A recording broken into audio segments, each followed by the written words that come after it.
Talvez uns 15 anos atrás, os economistas, principalmente, começaram a usar uma metodologia de avaliação de impacto que foi desenvolvida por estatísticos e que era usado muito na medicina e nas ciências biológicas. A ideia, que eu acho que todos concordam, é que é necessário prestar contas à sociedade. Muitos recursos são gastos para implementar projetos sociais. Prestar conta sobre o quê? Será que os recursos que estão sendo gastos nesses projetos têm um retorno para a sociedade? Eu acho que essa é a questão principal. Será que, efetivamente, isso está trazendo consequências positivas para as pessoas que são beneficiárias desses programas? Será que está mudando a vida das pessoas e das crianças? E qual o retorno, de maneira geral, que a sociedade está ganhando com isso? Tá? Então, é preciso deixar claro, desde o momento, quando a gente fala de retorno, não é o retorno econômico para quem gastou no projeto, é o retorno para a sociedade, em geral. É o retorno em termos de maior escolaridade, maiores recursos, menos gastos com despesas de saúde, esse tipo de retorno que a gente está falando, para diferenciar de um retorno econômico que é para quem investiu no projeto. É necessário prestar contas à sociedade. E é necessário saber se os programas estão efetivamente funcionando e tendo impacto, para que seja mais difícil descontinuar os programas bem-sucedidos. Em primeiro lugar, é necessário ter um público-alvo bem definido. Em segundo lugar, é preciso, isso é muito importante, que os objetivos do programa sejam quantificáveis. Além disso, o que é importante aqui? O importante é você ter um grupo de controle. Então, todas as nossas avaliações têm que ter um grupo de tratamento, que recebe a política, e um grupo de controle, que é similar ao grupo de tratamento, sendo que a única diferença entre o grupo de tratamento e o controle é que o tratamento recebeu o projeto social e o grupo de controle não recebeu o projeto social. Quais são as vantagens dessa metodologia? As vantagens são sua objetividade. Tá? Em nenhum momento entra a percepção do investigador, sua ideologia, tudo é revelado através dos números. Tá?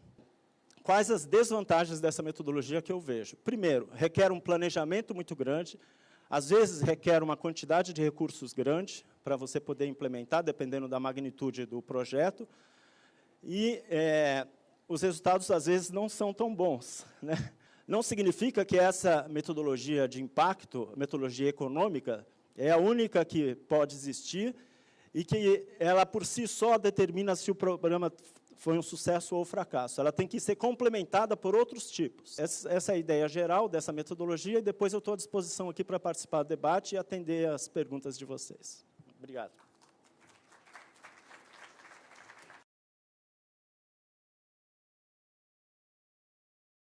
A primeira coisa que me chamou a atenção quando eu comecei a olhar um pouco mais a fundo esse tema, me preparando para essa conversa aqui, foi identificar diferentes perspectivas, definições de avaliação de impacto.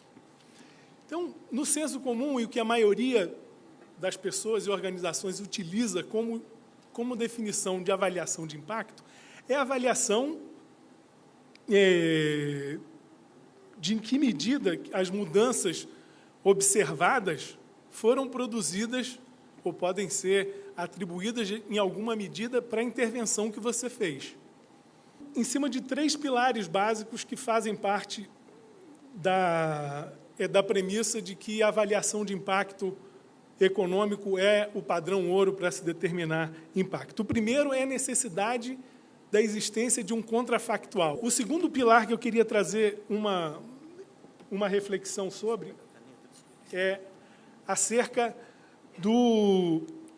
de que a aleatoriedade ou randomização que a gente chama, ou seja, sortear quem vai para o grupo de tratamento e vai para o grupo controle, que isso dá conta de todas as causas alternativas, de controlar todas as causas alternativas. Ou seja, quando você faz o desenho experimental, se você faz aleatoriedade, então isso presume que apenas o tratamento é a única variável que está sendo analisada e que pode explicar, então, essa diferença. E o interessante é observar que Para se conseguir identificar esse tipo de problema, você precisa utilizar métodos qualitativos. Você precisa o quê? Interação com as pessoas, entrevista em profundidade.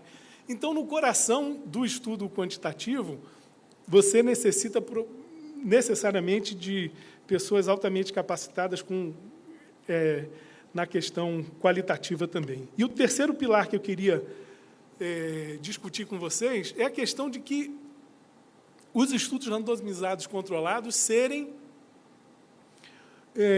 os únicos que podem trazer com certeza, ou de maneira robusta, como se diz, essas conclusões que o efeito foi causado pela intervenção.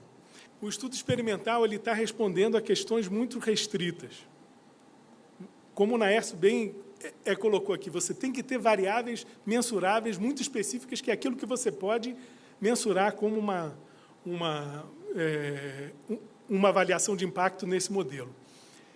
Isso, o que acontece? Se você utiliza só um tipo de método para fazer isso, você muda a percepção, a perspectiva da sua avaliação, ela fica dirigida pelo método que você escolheu e não pelas perguntas avaliativas importantes que você tem.